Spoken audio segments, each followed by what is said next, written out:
선한 사람 TV를 애청하고 계시는 국내외에 계시는 성도 여러분, 오늘은 단 지파가 빠진 이유에 대해서 생각하겠습니다. 첫째, 단의 출생 과정. 단은 야곱의 6째 아들로서 라헬의 여종인 빌하가 낳았습니다. 단의 이름의 뜻은 심판하다, 억울함을 풀다라는 의미이며 그리고 온 이스라엘을 심판한다는 것입니다. 라헬이 아이를 임신하지 못한 억울함을 풀어주셨다고 하여 지은 이름입니다. 라헬은 여종 빌하를 야곱에게 주어 아들을 얻으려는 인간적인 생각으로 작정하고 낳은 아들이 바로 단이었습니다. 둘째, 단의 생애. 단에 대한 정보가 성경에서 비교적 짧게 기록되어 있습니다. 그의 이름이 말하듯이 심판과 억울함을 푸는 데 관련이 있는 점에서 라헬의 억울함을 제3자를 통하여 풀고 그의 후손들이 심판과 관련된 역할을 하게 될 것을 시사합니다. 단의 후계들은 이스라엘 12지파 중 하나로 그들의 역할과 행동이 이스라엘 역사에 영향을 미치게 됩니다.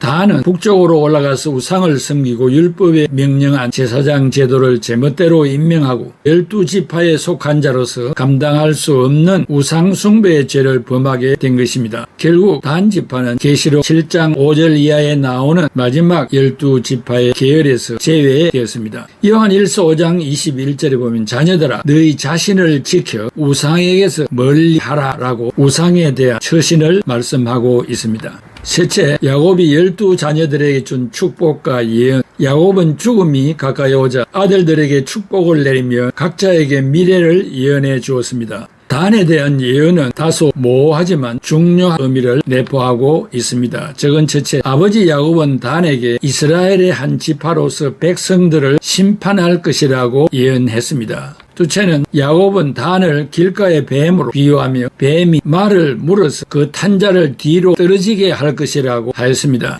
단 지파가 이스라엘 역사에서 예상치 못한 방법으로 영향을 미칠 것을 암시하였습니다. 넷째, 이스라엘의 출애굽과 광야 생활. 애굽에서 나온 이스라엘 백성들이 광야를 통과할 때 단 지파는 중요한 역할을 하였습니다. 민수기 1장에서 출애굽 후 광야 생활을 시작할 때 모세가 이스라엘의 12지파별로 인구 조사 때 단 지파의 숫자는 62,700명이었습니다. 민수기 26장에서 두 번째 인구 조사에도 단 지파는 64,400명으로 1,700명이나 증가하였으며 이스라엘의 큰 지파 중 하나가 되었습니다. 광야 여정의 인구의 증가로 외세를 막고 야곱이 축복하고 예언한 대로 일익을 감당하였습니다. 단 지파는 출애굽 이후 시내산에서 성막을 중심으로 진을 칠 때 북쪽에 위치하였습니다. 그들이 이스라엘 진영의 후방을 보호하며 이동할 때 가장 뒤에서 적을 방지하고 앞을 내다보며 행군하는 아군을 보호하는 역할을 했음을 의미합니다.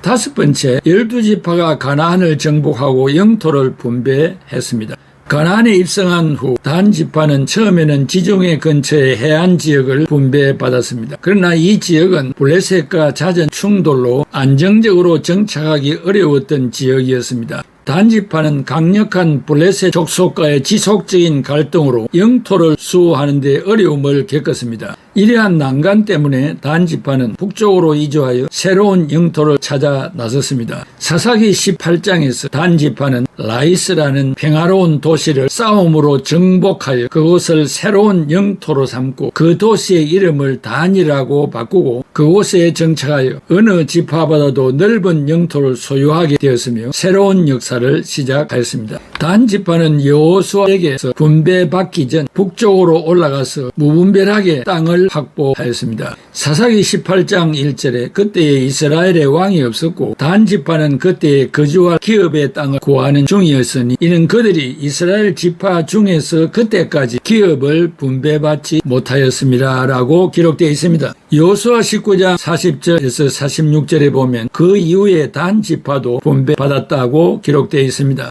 단 지파는 지정된 땅을 어느 정도 점령하였으나 계속 소화하지 못하였고 우상을 섬기고 불신앙으로 살면서 평화롭게 살고 있는 라이스 지역을 찬탈하여 살다가 후에 아모리 족속에게 빼앗기고 말았습니다. 6번째, 큰 인물의 출생과 우상숭배의 종교생활. 사사기 13장에서 16장까지 보면 유명한 사사 삼손의 이야기가 나옵니다. 삼손은 단 지파 출신으로 그의 힘과 기적적인 행적이 이스라엘 백성 사이에서 잘 알려져 있습니다. 그는 블레셋 사람들과의 싸움에서 승리를 거두었으며 그의 행적은 단 지파의 명성을 높이는 데 일익을 감당하였습니다. 그러나 삼손은 인생을 비극적으로 마친 자입니다. 블레셋의 기생 들릴라의 꾀임에 빠져 나시린의 비밀을 말하였습니다. 내가 나시린이 된 것은 머리에 삭도를 대지 아니한 것이다 라고 알려주었습니다. 기생 들릴라는 자기 나라 블레셋 방백에게 그 비밀을 알려주고 무릎에 잠들게 한 후 방백이 들어와 머리카락 7을 잘라감으로 초월적인 힘이 떠나고 비참한 말로를 맞았습니다.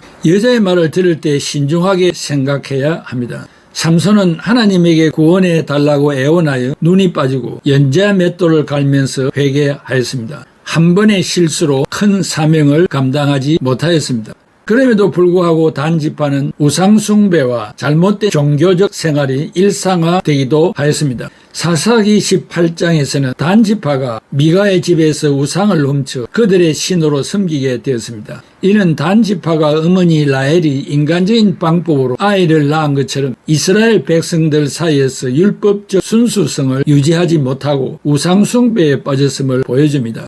이스라엘의 왕정 시대에도 단 지파는 중요한 정치적 역할을 하지 못하였습니다. 그들은 북왕국 이스라엘의 일부로 남아 있었지만 별다른 두드러진 역할을 하지 못했습니다. 단 지파는 북왕국 이스라엘의 종교적 중심지 중 하나로 북쪽 이스라엘의 왕 여로보암이 단과 베델 두 지역에 금송아지 우상을 세워 백성들이 그곳에서 예배하도록 하였습니다. 단 지파가 다시 한번 우상숭배의 중심지가 되었음을 나타내는 씻을 수 없는 오점을 남기게 되었습니다. 몰몬교에서는 단 지파가 미국으로 건너왔다고 주장합니다. 단이 미국에서 몰몬교회를 건설한 것이 지금 유타주에 거창한 몰몬교 본부가 생겼다고 말합니다. 역사학자들이 한국으로 와서 당군이 되었다고 주장합니다. 당군의 이야기는 신하요 사실과 다른 이야기입니다. 단 지파는 하나님의 징계 속에서 점점 그 세력이 감소되어 없어진 것입니다. 결국 라이스에 가서 정착하였습니다. 그들이 에브라임 미가의 집에서 우상을 강탈하여 라이스에 세워 우상의 본거지로 만들었습니다. 열왕기상 12장 29절에 이스라엘의 범죄 즉 우상 숭배 이야기가 나옵니다. 여로보암이 우상을 만들어 베델에 두고 또 다른 하나는 단 지파가 사는 라이스 지역을 단이라 개명하고 그곳 단의 우상을 세웠습니다. 사사기 18장 30절에 우상 숭배로 외국으로 사로잡혀가는 날까지 모세의 손자 요나단과 그의 자손이 단 지파의 제사장이 되어 지배하였습니다. 이런 야곱의 유언 배후에는 하나님의 뜻이 숨어 있습니다. 여기서 중요하게 강조된 것은 심판입니다. 길가의 뱀처럼 갑자기 나와서 남에게 해를 끼치는 존재입니다. 뱀은 불길의 상징이기도 합니다. 마차를 끌고 가는 말을 물어 탄자를 떨어뜨리는 일은 축복보다 저주입니다. 사사기 18장 27절 이하의 요지는 단 지파가 유다 민족에게 우상 숭배를 하도록 유도하는 지파였다고 말하고 있습니다. 삼손은 민족을 위하여 수호자의 일을 했고 잘못 사용했을 때는 자기 민족을 망치는 결과를 초래하였습니다. 그러므로 단처럼 사자도 되고 뱀도 될 수 있는 것입니다. 사사기 18장 31절에 하나님의 집 즉 해막이 실로에 있을 동안에 미가의 지은 바 새긴 우상이 단 자손에게 있었더라. 그래서 단 지파는 저주를 받은 것 같습니다. 7번째, 바벨론 포로기와 단 지파의 쇠퇴. 단 지파에 대한 기록은 바벨론 포로기 동안과 이후에 점점 쇠퇴해졌습니다. 단 지파는 북왕국 이스라엘의 일부가 아시리아 제국에 의해 정복당한 후 그들의 존재가 점점 사라져 갔습니다. 아시리아는 기원전 25세기 609년까지 이라크 북부, 터키 동남부, 이란 북서부 쪽에 존재한 강한 나라였습니다. 당시 니느웨를 수도로 삼았던 시리아 제국이었습니다. 단 지파가 다른 지파들과 함께 아시리아로 포로로 끌려갔거나 흩어져 살았음을 의미합니다. 바벨론 포로기 이후 단 지파는 더 이상 중요한 역할을 하지 못하였으며 후손들에 대한 기록도 남겨놓지 못하였습니다. 이스라엘의 12지파 중에 제일 불행한 지파가 단 지파입니다. 12제자 중에 제일 불행한 자가 바로 유다인 것과 같습니다. 8번째, 단지파가 12지파 계열에서 빠진 이유. 저건 첫째, 원조 12지파의 이름. 가나안 정착 이전 혈통 중심인데 요셉이 하나의 지파이고 레위 지파도 포함되어 있습니다. 하지만 이 구성은 영구적이지 않았습니다. 가나안에 입성하여 땅을 분배할 때 12지파의 이름이 바뀌기 시작합니다. 창세기 29장 32절에 나오는 원조의 지파는 르우벤, 시므온, 레위, 유다, 단, 납달리, 갓, 아셀, 이사갈, 스볼론, 요셉, 비냐민 이렇게 기록되어 있습니다. 저건 둘째, 중간기 12지파의 이름, 영토 분배 기준으로 재편되었습니다. 여호수아의 인도로 가나안에 입성한 후 12지파는 극적인 변화를 맞이합니다. 바로 레위 지파가 제사장 지파로 구별되면서 영토 분배에서 제외되었습니다. 레위 지파는 하나님의 소유라는 선언과 함께 그들은 성막을 섬기는 특별한 사명을 받았습니다. 그렇다면 12지파라는 숫자는 어떻게 유지되었을까? 여기서 요셉의 두 아들 에브라임과 므낫세가 등장합니다. 야곱이 임종 전에 요셉의 두 아들 에브라임과 므낫세를 자기 아들로 입양하면서 요셉 지파는 에브라임 지파와 므낫세 지파로 분할됩니다. 팁으로 레위 지파가 빠지고 요셉 지파가 빠집니다. 그리고 에브라임, 므낫세 두 지파가 충당되어서 12지파로 유지되었습니다. 실제로 땅을 분배받은 지파는 르우벤, 시므온, 유다, 단, 납달리, 갓, 아셀, 이사갈, 스볼론, 베냐민, 에브라임, 므낫세 12지파입니다. 이 시기 이스라엘 12지파는 영토 중심으로 구성되었습니다. 민수기와 여호수아서에 기록된 땅 분배 내용을 보면 각 지파가 받은 영토의 크기와 위치가 상세히 나와 있습니다. 레위 지파는 영토 대신 각 지파의 영토 안에 흩어진 48개 성읍을 생계 유지로 건물로 바쳤습니다. 레위 지파는 영토를 분배받지 못하였으나 그 대신 다른 지파들이 기업에서 거처할 성읍과 짐승들을 위하여 초장들을 모세의 명령대로 건물하였습니다. 분열 왕국 시대가 되면 상황은 더욱 복잡해집니다. 북이스라엘은 그 10지파가 올라갔는데 단, 납달리, 아셀, 이사갈, 스볼론, 에브라임, 므낫세, 르우벤, 갓, 시몬이 가서 새로운 나라를 창건하였습니다. 남쪽 유다에는 그대로 유다 지파와 베냐민 지파가 남아서 선조들이 건설하고 영토를 확장한 시대를 감당하였습니다. 레위 지파는 예루살렘 성전 사역을 위해 남유다에 잔존하였습니다. 적은 셋째, 후기 12지파, 계시록에 기록된 12지파의 상징적 재구성. 가장 흥미로운 변화는 계시록 7장에서 일어납니다. 이스라엘 12지파는 영적으로 상징적인 의미로 재등장하는데 구성원이 다시 바뀝니다. 단지파가 제외되고 대신 레위 지파가 다시 포함되는 것입니다. 사사기와 열왕기서를 보면 단지파가 살았던 곳이 우상숭배의 중심지였다는 것입니다. 북이스라엘의 초대왕 여로보암이 금송아지를 세운 것이 바로 단지파가 살았던 단과 베델 지역이었는데 백성들이 예루살렘에 가서 제사 드리지 못하도록 하기 위하여 금송아지 우상을 세운 것으로 저주를 받아 역사에서 점차 사라졌습니다. 일부 학자들은 적그리스도가 단지파에서 출현할 것이라고 해석하기도 합니다. 이것을 좀 쉽게 구분하면 초기 창세기에는 구성 원리가 혈통 기준으로 포함된 지파가 12아들 전부 제외된 지파는 없습니다. 중기 여호수아서를 중심으로 가나안 복지를 분배할 때 영토 기준으로 에브라임, 므낫세가 추가되고 레위 지파가 제외되었습니다. 후기 계시록의 7장 5절 이하에 이것은 영적 성장 14만 4천에 포함되는 숫자입니다. 레위, 요셉이 복귀하고 단이 우상 숭배 때문에 빠진 것으로 말할 수 있습니다. 계시록 7장 5절에 기록된 12지파 재구성은 유다, 르우벤, 갓, 아셀, 납달리, 므낫세, 시므온, 레위, 이사갈, 스볼론, 요셉, 베냐민으로 기록되어 있습니다. 여기서 유다가 첫 번째로 언급되는 것은 메시아가 유대 지파에서 탄생했기 때문이고 르우벤이 두 번째로 밀려난 이유는 아버지 야곱의 처 빌하와 동침한 것으로 장자권을 박탈당했습니다. 야곱이 받은 장자권은 아들 요셉에 이르러 두 아들이 12지파에 포함되는 배의 엄청난 축복을 받았습니다.